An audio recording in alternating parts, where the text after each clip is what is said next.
बिस्मिल्लाहिर्रहमानिर्रहीम सल्लल्लाहु अलैहि वसल्लम। अस्सलाम वालेकुम क्लास 8। उम्मीद है आप सब खैरियत से होंगे। आज हम करेंगे यूनिट 4 की एक्सरसाइज 4.2 के क्वेश्चन नंबर 7 को, लास्ट क्वेश्चन को। इससे कबल हम प्रीवियस वीडियोस में एक्सरसाइज 4.2 के क्वेश्चन नंबर 1 to 6 क्वेश्चंस तक डिटेल से डिस्कस कर चुके हैं। इनके लिंक मैंने डिस्क्रिप्शन में दे दिए हैं, आप इनसे रिलेटेड भी लेक्चर ले सकते हैं।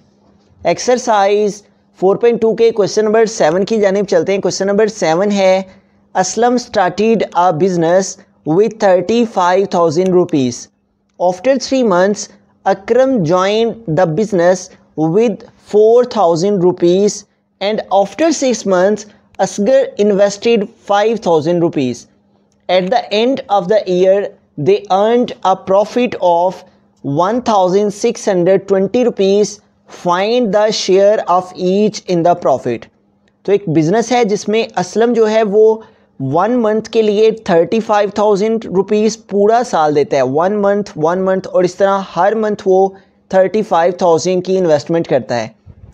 बिजनेस के 3 months के बाद अकरम भी उस बिजनेस को ज्वाइन कर लेता है और वो भी इन्वेस्टमेंट करना स्टार्ट कर देता है 4,000 पर मंथ के हिसाब से। वो भी हर महीने हर मंथ 4,000 पे करता जाता है। एंड आफ्टर 6 months और बिज़नेस के स्टार्ट होने के 6 माह बाद असगर भी इन्वेस्टेड करता है 5,000 रुपीज़, यानी कि असगर भी बिज़नेस को ज्वाइन करके वो भी इन्वेस्टमेंट करना स्टार्ट कर देता है।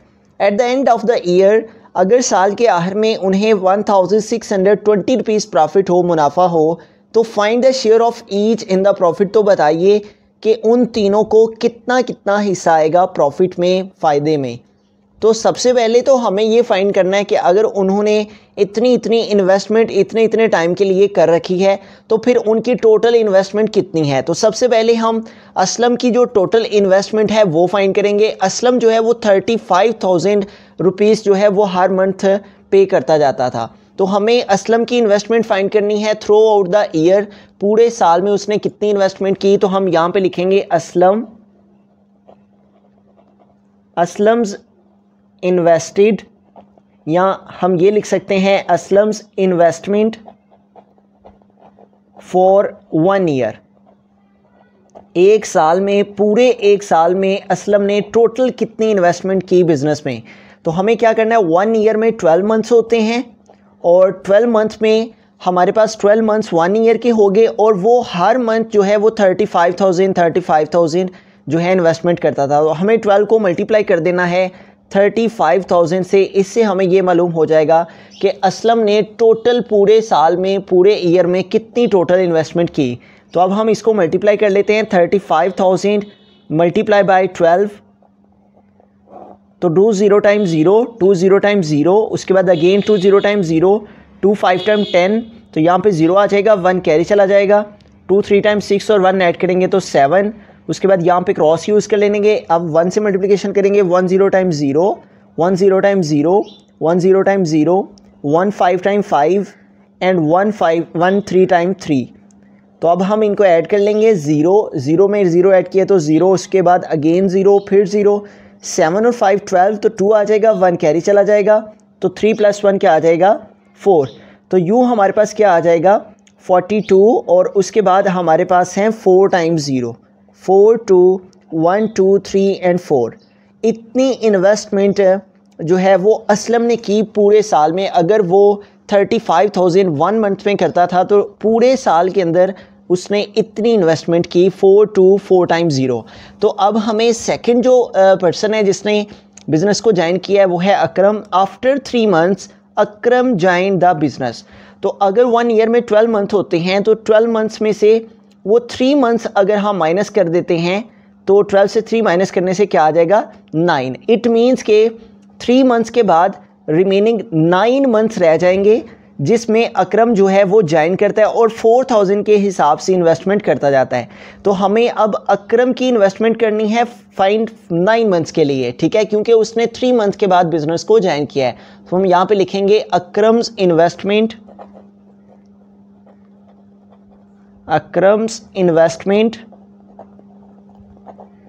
For 9 months।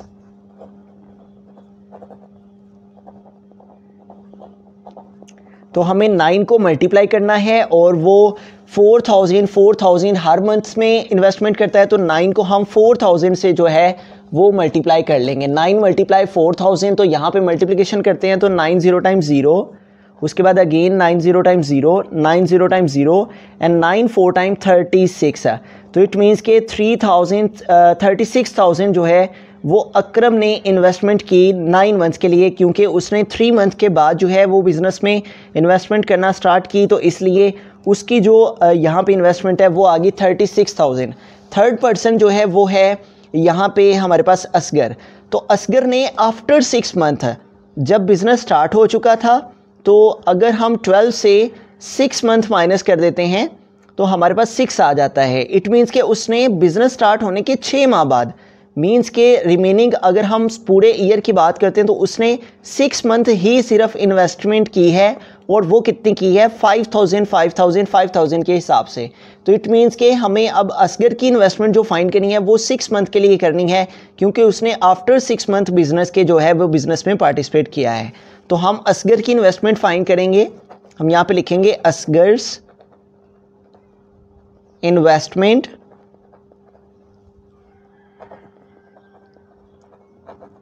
फॉर 6 मंथ, क्योंकि उसने आफ्टर 6 मंथ जो है वो बिज़नेस को ज्वाइन किया है, इसलिए हमें उसकी इन्वेस्टमेंट जो है वो 6 मंथ के लिए फाइंड करनी है। और उसने 5,000 जो है वो इन्वेस्टमेंट की है हर मंथ, तो हम 6 को 5,000 से जो है वो मल्टीप्लाई कर देंगे। तो यहाँ पे हमारे पास ये 3 टाइम्स 0 आ जाएगा, और उसके बाद 6 5 टाइम क्या आ जाएगा 30। तो इट मीन्स के 30,000 जो है वो इन्वेस्टमेंट की है असगर ने 6 मंथ के लिए। तो इस तरह हमने तीनों की इन्वेस्टमेंट फाइंड कर ली है। अब हम इन तीनों के बिटवीन में रेशो फाइंड करेंगे, फिर उस रेशो के अकॉर्डिंगली हम 1620 रुपीज़ को तीनों के बिटवीन में जो है वो डिवाइड कर देंगे। तो इस तरह हमारे पास असलम की इन्वेस्टमेंट, उसने 35,000 हर मंथ दिए थे, तो इसलिए पूरे ईयर के लिए 12 के साथ हमने मल्टीप्लाई करके असलम की इन्वेस्टमेंट फाइंड कर ली। और अकरम ने 3 मंथ के बाद ज्वाइन किया था बिज़नेस को, इट मीन्स के उसने 9 मंथ्स जो है वो इन्वेस्टमेंट करता रहा, उसने 4,000 की थी, तो इसलिए हमने 9 को मल्टीप्लाई किया 4,000 से। तो इस तरह 36,000 जो है वो अकरम की इन्वेस्टमेंट आ गई। जबकि असगर ने 6 मंथ बिज़नेस के स्टार्ट होने के 6 मंथ के बाद बिज़नेस में इंटरेस्ट लिया और इन्वेस्ट किया 5,000 के हिसाब से, तो इसलिए हमने असगर की इन्वेस्टमेंट में 6 के साथ मल्टीप्लाई किया, जो वो 1 मंथ में इस इन्वेस्टमेंट करता था उसके साथ, तो वो थी 5,000। तो इस तरह से जो असगर की इन्वेस्टमेंट आई वो 30,000 आई। अब हम इन तीनों के बिटवीन में रेशो फाइंड कर लेते हैं। तो अब हम इन तीनों के बिटवीन में रेशो फाइंड कर लेंगे, असलम रेशो, अकरम रेशो, असगर। तो असलम का यहाँ पे जो इन्वेस्टमेंट है 1 ईयर की वो है 4,2 और उसके बाद आगे 4 टाइम्स 0 है, 4,2 और 4 टाइम्स 0। रेशो हम अकरम की यहाँ पे इन्वेस्टमेंट लिखेंगे जो कि 9 मंथ के लिए है, और वो है 36,000। तो यहाँ पे अकरम की प्लेस पे हम 36,000 लिखेंगे। और रेशो के बाद असगर है, तो असगर की हम यहाँ पे इन्वेस्टमेंट है 6 मंथ के लिए, और वो है 30,000। तो हम यहाँ पे असगर की प्लेस पे 30,000 जो है वो लिख लेंगे। अब इनको हम सिंप्लीफाई करेंगे, तो यहाँ पे देखें हमारे पास जो नंबर्स हैं, सबसे पहले तो ये 3 0 हैं जो तीनों वैल्यूज़ में मौजूद हैं, तो इनकी हम कटिंग कर लेंगे। ये 3 0, ये 3 0 और ये 3 0 कैंसिल।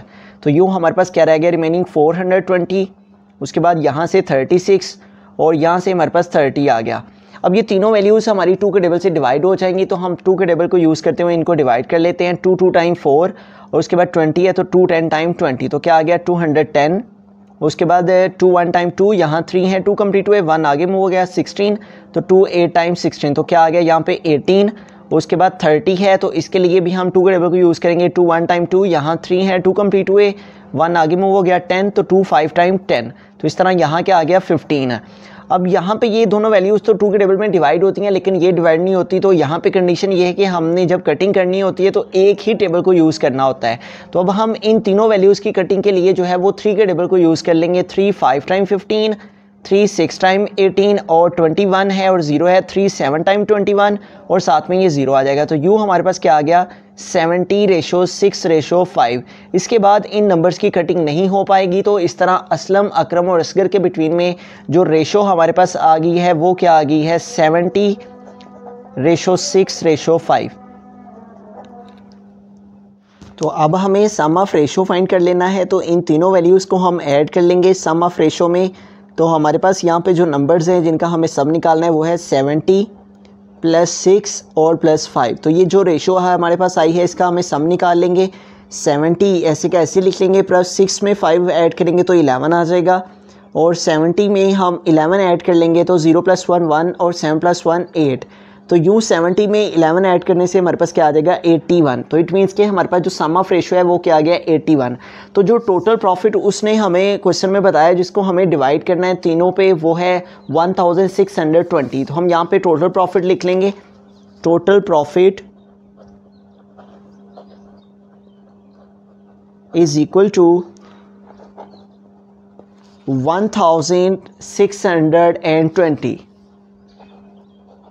तो हमें इतने रुपीस को तीनों जो मेंबर्स हैं उन पे डिवाइड करना है। तो सबसे पहले हमारे पास असलम है, तो हम यहाँ पे असलम का जो शेयर है प्रॉफिट में वो फाइंड करेंगे। तो हम यहाँ पे स्टेटमेंट लिख लेंगे असलम शेयर इन प्रॉफिट, कि मुनाफा में जो है वो असलम को कितना हिस्सा जो है वो मिलेगा। तो उसके लिए हमें क्या करना होगा, असलम की रेशो से जो सिंप्लीफाई करके नंबर आया है उसको हमें न्यूमरेटर में लिखना है जो कि 70 आया है। तो हमें 70 को न्यूमरेटर में लिखना है, और डिनोमिनेटर में जो सम ऑफ रेशो से आंसर आया है उसको लिखना है जो कि 81 है, और मल्टीप्लाई कर देना है टोटल प्रॉफिट से। टोटल प्रॉफिट है 1620। तो यहाँ पे अगर हम इन दो नंबर्स की कटिंग करते हैं 81 और 1620 की, तो अगर हम जो है वो 20 टाइम जो है वो 81 का टेबल रीड करते हैं, 81 × 20, तो 0 1 टाइम्स 0, 0 8 टाइम्स 0, यहाँ पे क्रॉस यूज़ कर लेंगे, 2 1 टाइम 2 और 2 8 टाइम्स 16। तो यूँ हमारे पास 0 0 + 2 2 और 6 और 1। तो इस तरह से अगर हम 81 का टेबल 20 टाइम रीड करें तो क्या आ जाता है 1620, जो कि हमें रिक्वायर है। तो इस तरह 81 का टेबल रीड किया हमने 1 टाइम, और 81 का टेबल 20 टाइम रीड करने से हमारे पास क्या आ गया 1620। तो रिमेनिंग हमारे पास क्या आ गया 70 × 20। तो हम यहाँ पे लिखेंगे 70 × 20, और 70 को 20 से मल्टीप्लाई कर देंगे तो हमें मालूम हो जाएगा कि असलम को कितना शेयर मिलेगा प्रॉफिट में। 0 0 टाइम्स 0 और 0 7 टाइम्स 0, यहाँ पे क्रॉस यूज़ कर लेंगे। अब 2 के साथ करेंगे तो 2 0 टाइम्स 0 और 2 7 टाइम 14। तो इनको ऐड कर लेंगे तो हमारे पास 0 + 0 0 और 0 + 0 क्या आ जाएगा 0, उसके बाद 4 और 1। तो इट मीन्स के 1400 जो है वो असलम को शेयर मिलेगा प्रॉफिट में। अब हम सेकंड में जो है वो अकरम का शेयर फाइंड कर लेंगे। तो अकरम का शेयर फाइंड करने के लिए हमें इसकी जो सिंपलेस्ट फॉर्म में हमारे पास जो रेशो से आया है नंबर, उसको हमें डिवाइड करना है सम ऑफ रेशो से और मल्टीप्लाई कर देना है टोटल प्रॉफिट से। तो हमारे पास अकरम का जो शेयर है प्रॉफिट में वो आ जाएगा। तो हम यहाँ पे लिखेंगे अकरम्स शेयर इन प्रॉफिट। तो इसके लिए हमें क्या करना है कि अकरम का जो यहाँ पे रेशो से सिंप्लीफाई करके नंबर आया है वो है हमारे पास 6 को हमें डिवाइड करना है सम ऑफ रेशो से। 6 divided by sum of ratio है 81, और मल्टीप्लाई कर देना है टोटल प्रॉफिट से, और टोटल प्रॉफिट है 1620। तो 81 का टेबल 20 टाइम रीड करने से हमारे पास क्या आ जाता है 1620। तो 81 1 टाइम 81 और 80 20 टाइम 1620। अब 6 को 20 से मल्टीप्लाई कर लेंगे, 20 × 6, तो 6 0 टाइम 0 एंड 6 2 टाइम 12। तो यूँ हमारे पास क्या आ जाएगा 120 रुपीज़। तो अब हम लास्ट में जो है वो असगर का प्रॉफिट जो है वो फाइंड कर लेंगे। एंड दी लास्ट हमें असगर शेयर फाइंड करना है इन प्रॉफिट में। तो उसके लिए हमें असगर की रेशो से जो सिंप्लीफाई करके नंबर आया है वो है 5। तो हमें 5 को न्यूमरेटर में यहाँ पे लिखना है, और डिनोमिनेटर में जो सम ऑफ रेशो है हमारे पास वो है यहाँ पे 81। तो इसको डिवाइड करना है हमें सम ऑफ रेशो 81 से, और मल्टीप्लाई कर देना है टोटल प्रॉफिट से। तो टोटल प्रॉफिट यहाँ पे जो दिया गया है वो है 1620। तो यहाँ पे अगर हम इन टू नंबर्स को कटिंग करते हैं तो 81 का टेबल रीड करते हैं 81 1 टाइम, 81 और 81 20 टाइम क्या आ जाता है 1620। तो हमारे पास क्या रह जाएगा रिमेनिंग 5 × 20। तो हम 20 को 5 से मल्टीप्लाई कर लेंगे तो हमें मालूम हो जाएगा कि कितना प्रॉफिट मिलेगा असगर को। 20 × 5 5 0 टाइम 0, 5 2 टाइम 10। तो यूँ हमारे पास क्या आ जाएगा 100 रुपीज़। इट मीन्स के असगर को जो प्रॉफिट मिलेगा वो 100 रुपीज़ मिलेगा। तो इस तरह से हमने क्या किया है इस क्वेश्चन में कि हमारे पास सबसे पहले तो हमने तीनों जो मेंबर्स थे उनका प्रॉफिट फाइंड किया है, जितने जितने टाइम के लिए उन्होंने इन्वेस्टमेंट की थी।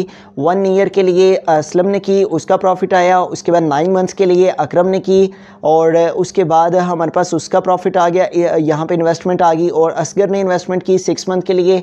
फिर हमने इन तमाम की जो यहाँ पे इन्वेस्टमेंट आई थी उसको हमने यहाँ पे रेशो की फॉर्म में सिंप्लीफाई किया, तो हमारे पास रेशो आ गई, उसका हमने सम फाइंड किया और टोटल प्रॉफिट लिखना। उसके बाद हमने तीनों मेंबर्स का अलग अलग जो है वो प्रॉफिट फाइंड कर लिया। सबसे पहले पहले मेंबर का, और उसके लिए हमने उसकी सिंपलेस्ट रेशो से जो नंबर आया था उसको डिवाइड किया था सम ऑफ रेशो से और मल्टीप्लाई कर दिया था टोटल प्रॉफिट से।